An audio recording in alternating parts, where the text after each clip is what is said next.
പുൽക്കൊടികൾ വാടിക്കരിയുന്നു, പൂക്കൾ കൊഴിഞ്ഞു വീഴുന്നു. എന്നാൽ കർത്താവിൻ്റെ വചനം നിത്യം നിലനിൽക്കുന്നു.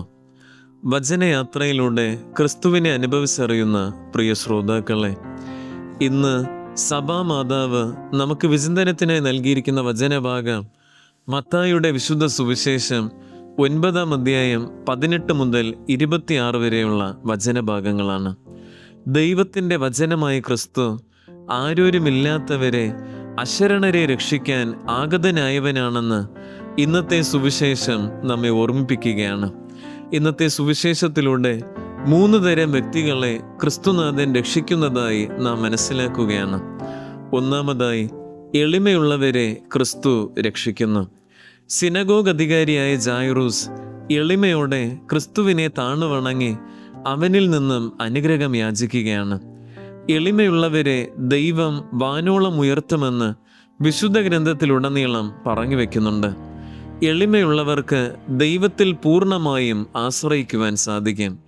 അഹന്തയും അഹങ്കാരവും ഉണ്ടെങ്കിൽ ഒരിക്കലും ദൈവാശ്രയബോധത്തിൽ ഉയരുവാൻ നമുക്ക് സാധിക്കുകയില്ല. രണ്ടാമതായി, പ്രത്യാശ നഷ്ടപ്പെട്ടവരെ ക്രിസ്തുനാഥൻ രക്ഷിക്കുന്നു.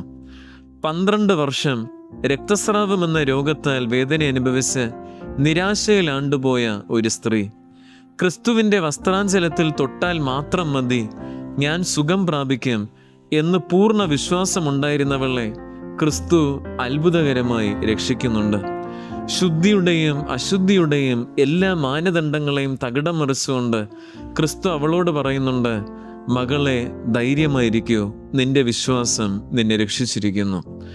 മൂന്നാമതായി, നിസ്സഹായരെ ക്രിസ്തുനാഥൻ രക്ഷിക്കുന്നു. മരണാവസ്ഥയിലായിരുന്ന ജായിറൂസിൻ്റെ മകൾ, നിസ്സഹായതയുടെ അങ്ങേയറ്റം മരണമാണ്. ആ അവസ്ഥയിലായിരുന്ന ആ മകളെ പോലും ക്രിസ്തു ബാലികെ എഴുന്നേൽക്കൂ എന്ന് വിളിച്ചുകൊണ്ട് ജീവന്റെ പൊൻപുലരിയിലേക്ക് നയിക്കുന്നുണ്ട്. ദൈവം എന്തിന് മനുഷ്യനായി തീർന്നു, ദൈവം എന്തിന് മനുഷ്യനായി അവതരിച്ചു എന്ന് ചോദിച്ചാൽ അതിനുള്ള മറുപടി, എളിമയുള്ളവരെയും നിരാശയിൽ ആണ്ടുപോയവരെയും നിസ്സഹായരെയും രക്ഷിക്കുവാനാണ് ദൈവം മനുഷ്യനായി തീർന്നു എന്നുള്ളതാണ്. നമ്മുടെ ജീവിതങ്ങളെ നാം ആത്മശോധന ചെയ്യുമ്പോൾ നാം ചിലപ്പോഴൊക്കെ നിസ്സഹായ അവസ്ഥയിലാണ്, നിരാശയിൽ ആണ്ടുപോയവരാണ്. എന്നാൽ നാം സ്വയം എളിമയുള്ളവരാണോ എന്ന് പിന്തിരിഞ്ഞു നോക്കുന്നത് കൂടുതൽ അഭികാമ്യമാണ്. നാം ഇന്ന് സഭാമാതാവോടൊന്നു ചേർന്ന് കന്യകയായ വിശുദ്ധ മരിയ കുറേച്ചിയുടെ തിരുനാൾ സാഘോഷം കൊണ്ടാടുകയാണ്. 12 വയസ്സായ ഈ വിശുദ്ധയെ 14 തവണ കുത്തി കൊലപ്പെടുത്തിയിട്ടും തൻ്റെ വിശുദ്ധിക്ക് മങ്ങലേൽപ്പിക്കാൻ അവൾ തയ്യാറായില്ല. കാരണം ഹൃദയശുദ്ധിയുള്ളവർ ഭാഗ്യവാന്മാർ, അവർ ദൈവത്തെ കാണും എന്ന് ഈ വിശുദ്ധ അറിഞ്ഞിരുന്നു. നിർമ്മലമായ ഹൃദയത്തിൽ നിന്നും കറയും കളങ്കവുമില്ലാത്ത മനസ്സിൽ നിന്നുമാണ് എളിമയുണ്ടാവുക എന്ന് ഈ വിശുദ്ധ നമ്മെ പഠിപ്പിക്കുകയാണ്. അങ്ങനെയെങ്കിൽ നമ്മുടെ ജീവിതങ്ങളിലും ഈ വിശുദ്ധയെ പോലെ നിർമ്മലമായ മനസ്സും കറയും കളങ്കവുമില്ലാത്ത ഹൃദയവും കാത്തു സൂക്ഷിക്കുവാൻ നമുക്ക് പരിശ്രമിക്കാം.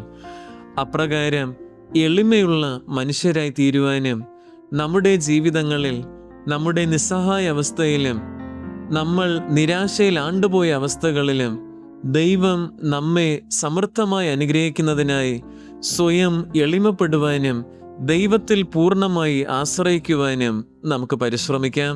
സർവശക്തനായ ദൈവം നമ്മെ ഓരോരുത്തരെയും സമൃദ്ധമായി അനുഗ്രഹിക്കുമാറാകട്ടെ.